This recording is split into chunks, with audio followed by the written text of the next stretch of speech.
Creative Magic Club.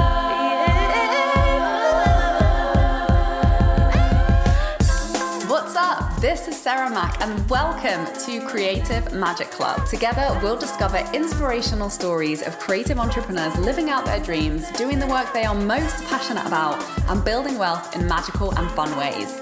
While building a six-figure income as a writer and coach, helping other women to launch their dream businesses, I've connected with so many incredible people and seen it proven again and again that you can thrive financially doing whatever it is you are passionate about. I am here to share life-changing strategies for mindset, making money, and reaching more people with your work in a business and life filled with creativity, freedom, and fun.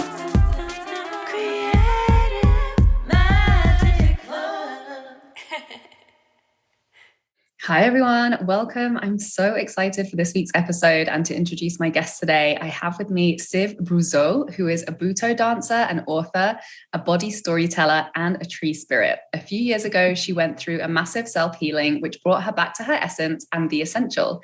She is now sharing her insights to help others reconnect with their essence, their power, and the joy of life. Her main magic tool is the body, its wisdom and poetry as a doorway to the soul and the mystery of life. Hi, Syv. Thank you so much for joining us. Hi, Sarah. Thank you. So please tell us a little bit about your journey and how you ended up doing the work that you do today. Sure. So a few years ago, I got really sick and I decided that I would heal myself. I didn't know how, and I'm not too sure how this certainty came to me, but I was sure I could do it, and which I did. It took me many, many years. It was the most painful and intense time of my life, but at the same time, it was a profound and joyful experience. And I used mainly the body as a tool and as a space to dive in and connect with the pain and talk to the pain. And it was a very transformative experience. So now that I'm healed and recovered, and I want to really share with people the insights that I receive and also the intimate relationship that you can have with your body. You don't have to wait to be sick for that. But the body is really here to give us a lot of messages. I love that. And yeah, as somebody who's been through some chronic health stuff myself, I can definitely resonate with that lesson of actually, kind of going against how we are generally culturally conditioned around pain, which is to numb it, to avoid it, to get rid of it, to judge it, that there's something wrong and that it needs to be fixed. And it was a process for me to learn that process that you're talking about, where I'm actually present with pain as sensation. I definitely want to dive more into your story, but this little snippet is just coming up right now, which is that I was kind of led to it through, I had some digestive issues and I found out that taking ibuprofen was like kind of an irritant to the gut lining. So I was advised to not take painkillers, and I had a really bad period. And so I, knew I wasn't taking the ibuprofen. So I had no option but to just lie down and kind of curl up in a ball and be with the pain. And actually it was quite intense. So I had no option really but to focus on it. And just in doing that, I got so many insights of actually spending that time with my body. Suddenly I was starting to get reflections on, how I'd been living that month and why I was experiencing more severe symptoms that month, just because of, how I'd been responding to stress in my life or little choices in my diet. And, that insight really came from actually being present with my body in that moment. And that was really a big turning point and a lesson for me, and realizing that, there's so much wisdom in our pain if we actually, give ourselves the chance to listen to it. But I would love to hear a little bit more about, like, specifically, because I know you had cancer and fibromyalgia, which is like, that's huge that you healed that. by yourself. So I'd love to hear, for those who might resonate with your story, kind of how that unfolded for you specifically. Mm-hmm.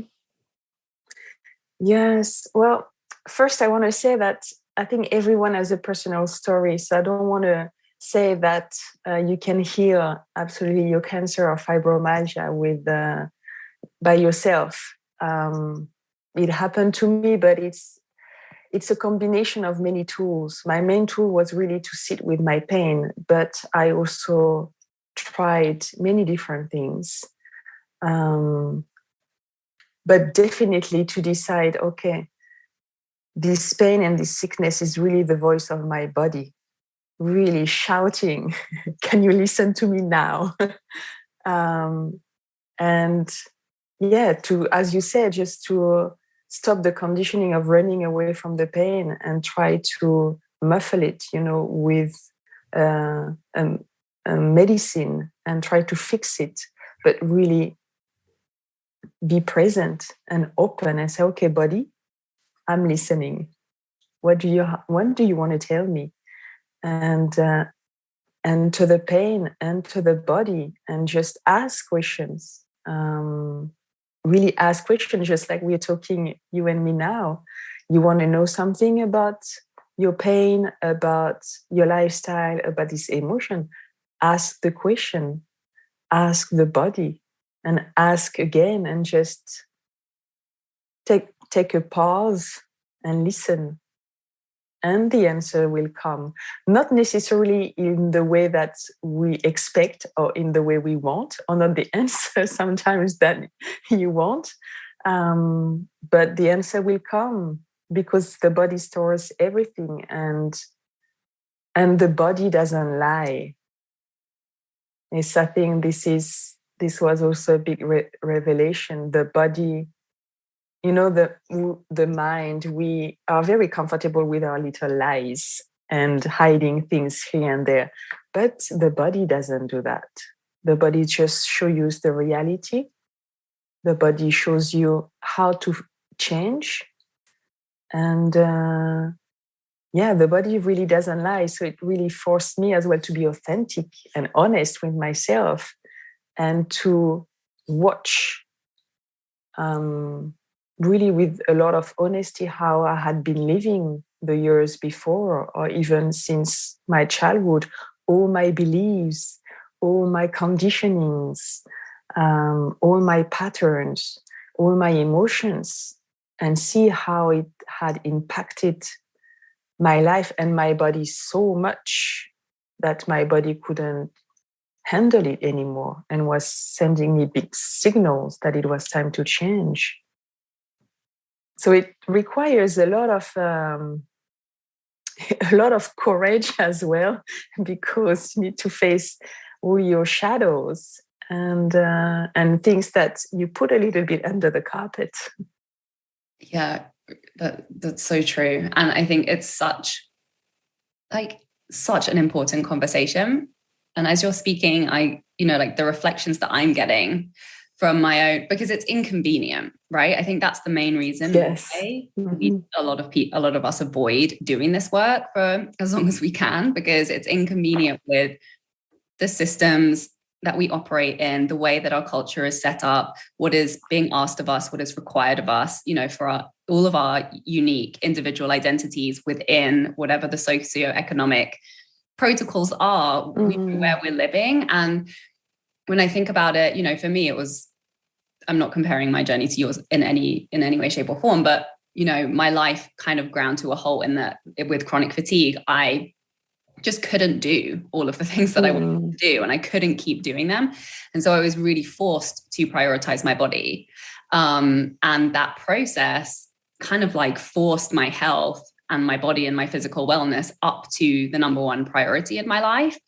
And then, the ripple effect of that was actually tuning in to my desires, because I feel like our bodies are transmitters of information around what it is that is good for us and what it is that is bad for us and what it is that we desire and what it is that we don't. And when we're detached from our bodies, sometimes obviously we've got there as a survival mechanism to survive in a world where maybe our desires haven't been important, or that we've had to push them away or, relegate them. And so then I started connecting more to my body and really started connecting more clearly to my desires and what was not working for me as well, which obviously led to massive life changes, which led to so many incredible things down the road. But yeah, it was a very, very uncomfortable journey. But I think it's so important, because actually it's like this idea of it being inconvenient is kind of a myth, that we create more freedom in avoiding the pain, because that's kind of what our minds is telling us, right? It's like, actually but it's more of a survival mode than true freedom, because we sacrifice so much when we don't listen. And one thing that isn't really being talked about that much is like how things, like you say, that exact point that our bodies carry everything. And, the impact of carrying things for year after year after year after year, like it's going to show up eventually, whether that's as a disease or, a chronic pain that is like very advanced. So like, what would you say to people who, I don't even know, because I feel like it's one of those things that either you listen or you're avoidant, or it's forced upon you. And then yes. And I think, a big part of my work now and why I love talking about it is because people come to me when they're kind of experiencing burnout a little bit. And I get to tell them like what it's going to look like if they don't, if they don't do something about it, and really speak from that place of like, I've been there, like I've been in a really bad burnout, and you have to prioritize your sleep. You have to prioritize your physical well-being. You have to take breaks, and you have to take breaks now. You can't just keep putting it off and putting it off and putting it off. So I would love, like, what are your words of wisdom for people who are maybe experiencing some type of health crisis, or starting to feel, some physical pains, and maybe feeling overwhelmed by it, or not really knowing kind of where to turn, or feeling overwhelmed with the medical industry, and, all of those things that can come up that create real like insecurity connected to our physical health? I think it's to slow down and to stop. We live in a society where we live so fast, and we have like to-do lists that long, and we need to keep going and do this and call that and write this and post this and go and get the kids, and it's never ending. And most of the time we just don't stop to see, okay, where am I in my life? Is it aligned with really my true desire? Is it really what I want?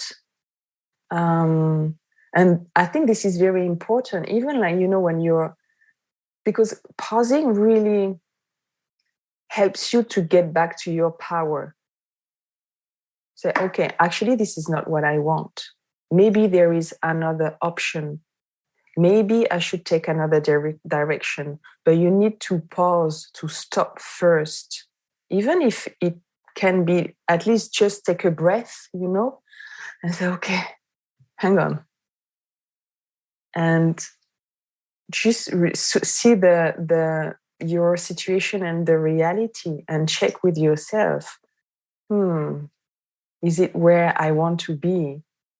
And from this pause, I think you can, get a little bit of clarity and say, no, actually, I don't want that. Okay, what is the next thing? How can I change my situation? How can I change my lifestyle, my way of thinking, my way of talking, my belief? And then ask. Really, I think also a lot of us, sometimes we're like, yeah, I'm waiting for an answer, I want the answer, but we never ask the question. So just ask me even a simple question, like just body or guide.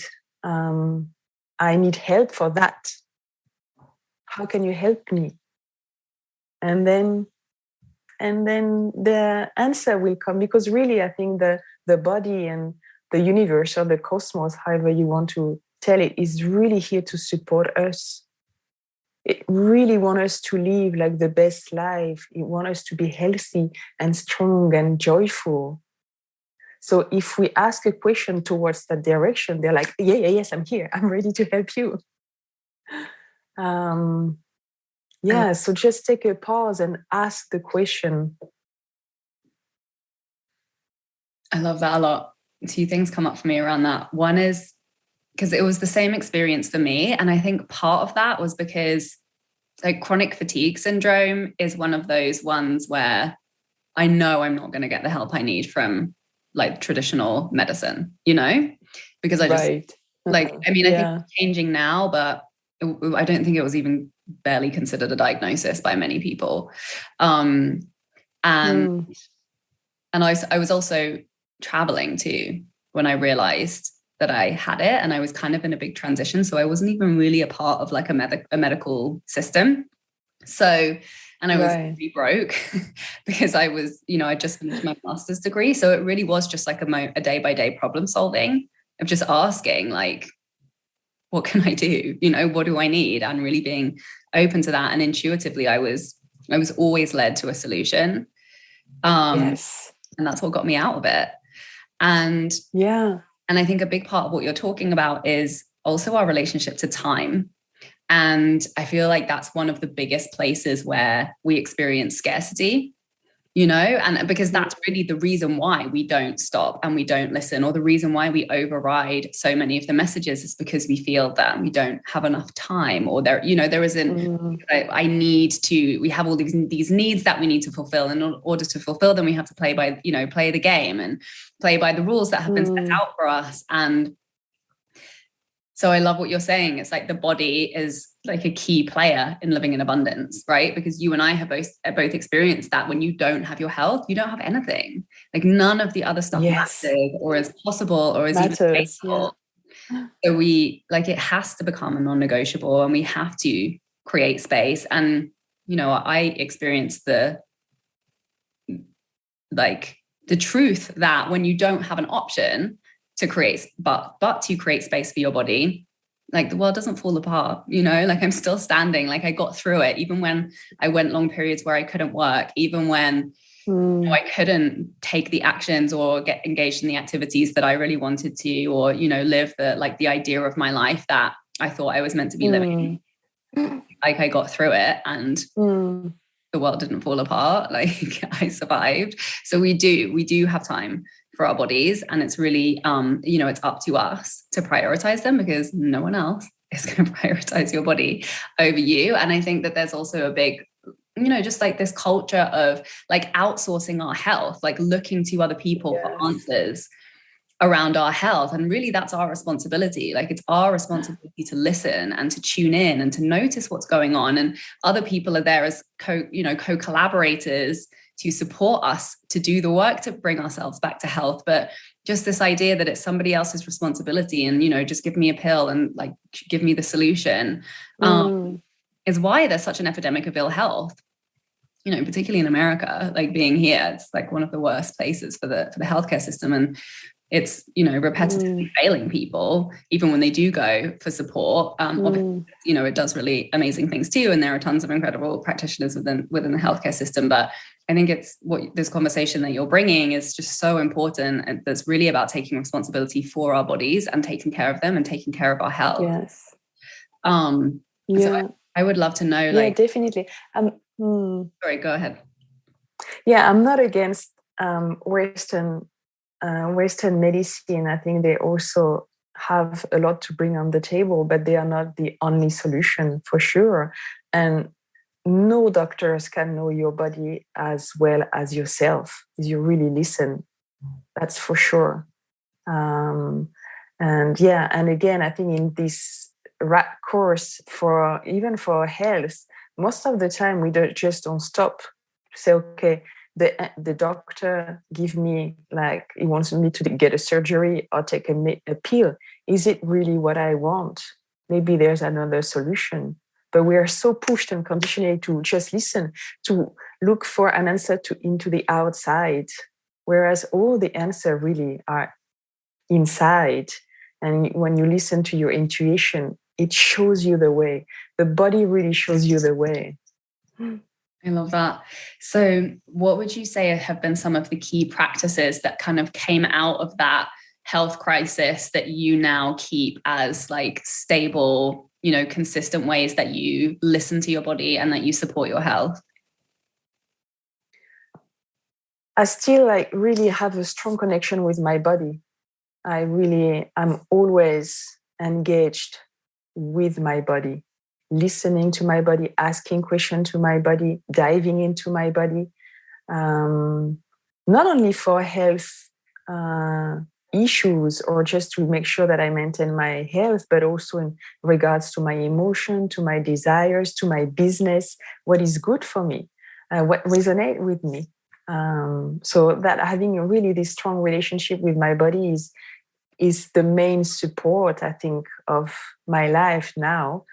And really caring for my body, not taking care of my body, but really caring for my body. I think that one of the main shifts during my journey with healing was to be able to speak out these words like, body, I love you. I was like, it was such an emotional time and such a shift. I could feel like all my cells vibrating and say, finally, you know? And it sounds very simple, but just to be able to talk these words, I think a lot of us, especially women, we're so conditioned to have like this image of how we should look, how our body should look. And we really don't care about our body. We really don't treat our body well at all. So to come back to, okay, body, really, I care about you from now on, and I love you. And I'm going also to consciously support you, just like you support me. That's a really amazing self-care. That's the best medicine. And I think one more is, for me, is the connection with nature. I really need to be outside to feel the trees, to feel the expanses of the sky, to feel the wind. That's also when I feel healthy and when my mind is clear and I get clarity. That's such a powerful reframe from self to self. What is it? Taking care to I actually care. Like care. Yeah. Yeah. It just takes it up a whole other level. And I think it sounds so simple, like what you're talking about, and just kind of having that continued and ongoing presence with our body. But, I know for me, that was a huge journey to get to a place where I was, and I'm still on that journey. But as somebody who, and I've been through quite an intense, like trauma recovery process. So I really started to acknowledge that I was in my head a lot of the time, and I was numbed out from whole entire sections of my body. And it was very, very, very uncomfortable to go in there. And, obviously it required quite a bit of support for me to go in and release and process the emotions that I hadn't processed before. And so, and it's an ongoing thing for me to be present in my body. And it's an ongoing process for everyone. I think it never stops. We just go deeper, but it never stops. And I don't think we arrive to a point where like, okay, I can relax. We wish, but no, which is also exciting, But I think what you say is so true, like how simple it is. And from my experience, all that, what I call the cosmic truth or your own truth, and the tools to be aligned with that, they're all very, very simple. But sometimes they're so simple that the mind is like, there's probably something else. It cannot be so simple, give me something else. But simple doesn't mean that it's easy to apply. Listen to your body. It's actually so simple. Everyone can do it. Everyone can learn and practice. I am not special, but it's not easy. We don't want to do it. We're not doing it. Just like meditation, it's actually not, it's very simple, but we resist to sit down and do the work. But I think there's a time come a time where you have to decide, okay, I've been living this life for X and X years. It really doesn't get me anywhere good. Maybe it's time to stop, and find another way. Time to take responsibility and dedicate whatever I have for myself, for my own growth, and then commit. Right. And it's about having a high quality relationship, really, isn't it? Because if you think about it, it's like pain is your body's complaining because it's not happy. So it's like if you're in a relationship with another person and they're complaining all the time and all you're doing is avoiding and not really listening, like that relationship isn't going anywhere good, right? And we don't want to listen because we don't want to take responsibility, or we don't want to face up to some hard truths that are going to involve some uncomfortable change. But same with money, like in our relationship with anything, like if there's pain, then there's a conversation that needs to be had. There's a change of behavior that would, support you to elevate the quality of your relationship with that thing. So we have to listen to our bodies. We have to listen to them because we can't go anywhere without them. Yeah. Not on this. Yeah. And I think it's not about the body itself. After a while, if you're sick, if you're in pain, physical pain, it's to address this pain. But this journey doesn't stop at the body. It's so much bigger. It's about, for me, the language of the body is really the language of the soul, or the language of your heart, or the language of your higher self. Depends how you want to call it. But it's a lot more than the language of the body. It's a lot more about this physical body.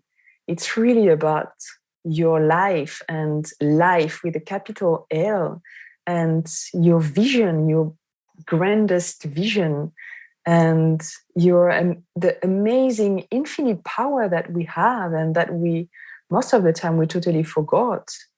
So it's, for me, having a relationship with my body is to really reach that, to address that, and to go right in there. And the body is, for me, is just taking my hand and say, okay, I'm going to show you something much grander.